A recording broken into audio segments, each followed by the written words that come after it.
নমস্কার বন্ধুরা, welcome to unicorn. ভাই, সানরাইজার্স হায়দ্রাবাদ পুরো তো পাগল টিম।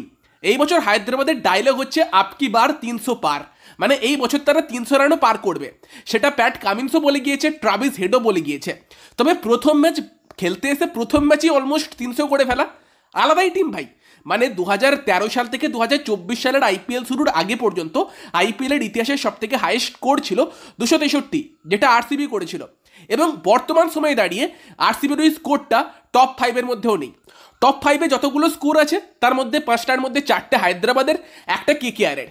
তো সেখানে ভাই কী সব আলাদা লেভেলের ব্যাটিং। একদম প্রথম ওভার থেকে অভিষেক শর্মা শুরু করেছে। একে তো এই টিমটায় Abhishek Sharma, Travis Head, Nitish Kumar Reddy, Klaasen ছিলই। তার সঙ্গে সঙ্গে ঈশান কিষানের এন্ট্রি হয়েছে, যে প্র্যাকটিস ম্যাচ থেকেই কাঁপাচ্ছিল। তবে ম্যাচের মধ্যে কি করে সেই দিকে নজর ছিল, কারণ ঈশান কিষানকে নিয়ে অনেক কন্ট্রোভার্সি শেষ কিছু সময় ধরে হয়েছে। তারই সঙ্গে মুম্বাই ইন্ডিয়ান্সের মতো একটা টিম ছেড়ে ঈশান কিষান এসেছে হায়দ্রাবাদ টিমে। আর সেই হায়দ্রাবাদ টিমের হয়ে প্রথম ম্যাচে ঈশান কিষান শুরু করলো একটা 100 দিয়ে, নট আউট থাকলো, 106 রান করে নট আউট থাকলো। 286 করলো হায়দ্রাবাদ। ভাই, আইপিএলের ইতিহাসের সব থেকে বেশি স্কোর হচ্ছে 287, যেটা হায়দ্রাবাদই করেছিল।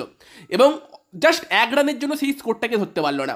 যদি আর 2 রান করতো, আইপিএলের প্রথম ম্যাচ হায়দ্রাবাদ খেলতে নামছে রাজস্থানের এগেনস্টে, প্রথম ম্যাচেই তোমার হায়দ্রাবাদ হয়তো আইপিএলের ইতিহাসে সব থেকে হাইয়েস্ট স্কোরটা করে দিতে পারতো, নিজেদের রেকর্ডটা ভাঙতে পারতো।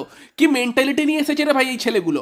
কি করবে বাকি আইপিএল জুড়ে? মনে হচ্ছে 300 তো পার করেই দেবে এই বছর। তো সেখানে ভাই হায়দ্রাবাদের বোলিংটাও স্ট্রং লাগছে বেশ এখনও। মানে আমি যখন ভিডিও বানাচ্ছি, হায়দ্রাবাদের ব্যাটিংয়ের পর ভিডিও বানাচ্ছি, বাট বোলিংটাও ভালো লাগছে। তো ওভারঅল কিন্তু হায়দ্রাবাদের এই টিমটা রীতিমতো কিন্তু ভালো করবে এই মরশুম, বোঝাই যাচ্ছে। আবারও টপ 4-এর কন্টেন্ডার। এবং লাস্টবার যেটা হায়দ্রাবাদ করতে পারেনি, ফাইনাল হেরেছিল, এবার কি করতে পারবে দেখো। কালকে কেকেআর হারার পর একটু দুঃখ তো ছিল, বাট আজকে কাব্যার হাসি ভরা মুখটা দেখে সব দুঃখ চলে গেল।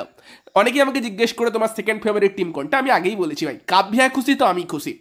তো সেখানে দাঁড়িয়ে 286 করে দিয়েছে সানরাইজার্স হায়দ্রাবাদ। তো হায়দ্রাবাদের ব্যাটসম্যানদের দিকে আমাদের নজর তো থাকবেই, তাদের স্কোরগুলোর দিকে, ট্রাভিস হেড, ঈশান কিষান বা ক্লাসেন। কিন্তু ভাই উল্টো দিকে বোলিংয়ে দেখো, তোমার 4 ওভারে 76 রান খেয়েছে জোফরা আর্চার, আইপিএলের ইতিহাসে সব থেকে ওর্স্ট বোলিং ফিগার। 4 ওভারে সব থেকে বেশি রান খাওয়ার কিন্তু রেকর্ডটাও করলো জোফরা আর্চার। তো হায়দ্রাবাদের এই ব্যাটিং অ্যাপ্রোচ নিয়ে কি বলবে কমেন্টে অবশ্যই জানিও।